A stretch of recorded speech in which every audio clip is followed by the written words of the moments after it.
Programa Simples Assim. A Comissão Interna de Prevenção de Acidentes do AME Catanduva, o Ambulatório Médico de Especialidades, realizou uma palestra para os seus colaboradores e para as pessoas que estavam ali aguardando consulta para falar sobre os problemas que o cigarro traz. O palestrante foi o Dr. Renato Macchioni.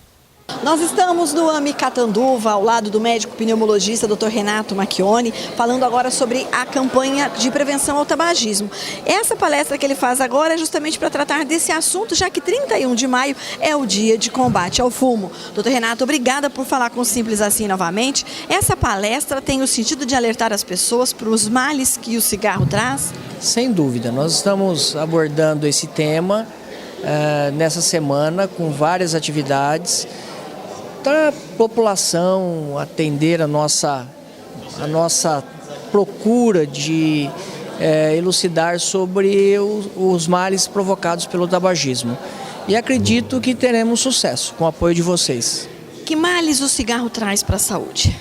São pelo menos 200 no mínimo, desde todos os tumores, todas as gastrites, enfisema, bronquite, infarto, AVC, que é o derrame cerebral, enfim, todas as doenças que são causadores de um alto índice de mortalidade. Provavelmente o tabaco seja a indústria do homem que mais mata no mundo. Agora, nós sabemos que há uma franca campanha, nós estamos em franca campanha de combate ao fumo e de incentivo às pessoas a deixarem de fumar. Há leis, inclusive no estado de São Paulo, que começou a proibir que as pessoas fumem e tudo mais. O número de fumantes, a despeito de tudo isso, continua crescendo? Não, ele começa a cair. Quando você aprimora as leis, você tem uma redução substancial. O preço do cigarro, a proibição de fumar em lugares fechados, porque aí você protege quem não fuma. Tudo isso proporciona uma melhora muito grande para a sociedade e diminui o número de fumantes. Agora a indústria do cigarro está tentando estimular um pouco mais, colocando os sabores. A gente sabe que já existiu isso há muito tempo, mas tem intensificado a colocação de cigarro com sabor para fazer com que mais pessoas possam aderir a esse hábito, doutor Renato? Justamente, principalmente os jovens e as crianças. Como a maioria dos fumantes começa antes dos 18 anos, o uso desse tipo de açúcares e sabores induz os jovens principalmente. E essa é a nossa luta, batalha, porque em praticamente todos os países do mundo isso está proibido, porque é uma forma subliminar de induzir os jovens. Da mesma maneira que nós somos assim firmes com a parte de alimentos que possam dar brinquedinhos, né? Eu acho que isso também seria o mesmo caminho. Para quem quer parar de fumar, doutor Renato, qual é o caminho? O caminho é muita motivação e a decisão em parar de fumar, porque é uma dependência química e a pessoa tem que estar decidida a enfrentar a abstinência, que é uma droga muito potente, e a pessoa com a força de vontade e o apoio de um profissional de saúde, de uma equipe, você consegue vencer essa etapa. Os males que o cigarro causou nessa pessoa que já fumou por um bom tempo não saem mais do seu organismo. Alguns efeitos e os efeitos mais graves nós conseguimos, com o passar dos anos, uma redução substancial. Alguns estudos demonstram que em torno de 5 a 10 anos após a pessoa ter parado de fumar, a chance de ter uma doença grave é igual à da população normal. Então o organismo recupera e recupera muito.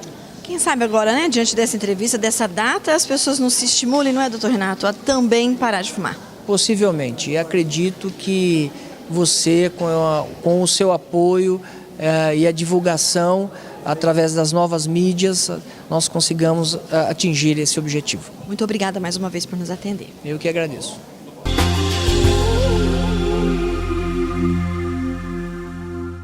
O Simples Assim traz esse assunto dos fumantes agora para o ambiente de trabalho e por isso viemos consultar o Dr. Braulio Monte Júnior, que é advogado, especialista nesta área, professor inclusive da disciplina de Direito do Trabalho. Dr. Braulio, mais uma vez, obrigada e é um prazer estarmos aqui novamente. Muito boa tarde, muito obrigado. Dr. Braulio, essa questão do fumante, eu vi na palestra do Dr. Renato que uma pessoa que fuma perde 6 dias e meio do seu trabalho por ano.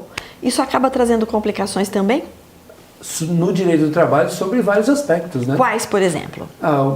A produção, a falta dele gera mais, aumenta o custo do produto que está sendo fabricado, causa problemas na previdência social. Se esse trabalhador tem que sair para fumar, porque às vezes dizem que os fumantes têm que fumar, senão eles têm abstinência, eles têm um comportamento diferente, vamos dizer assim. Ele tem o direito de intervalos para fumar? Não tem direito de intervalo, nenhum. Porque a gente sabe que a legislação proíbe que se fume em ambiente fechado, certo? As empresas são obrigadas, Dr. Braulio, a criar um fumódromo? Não são obrigadas, não. A lei não prevê isso aí. O que é interessante a gente falar é o seguinte: o direito, a Constituição Federal, ela criou uma constitucionalização do direito do trabalho.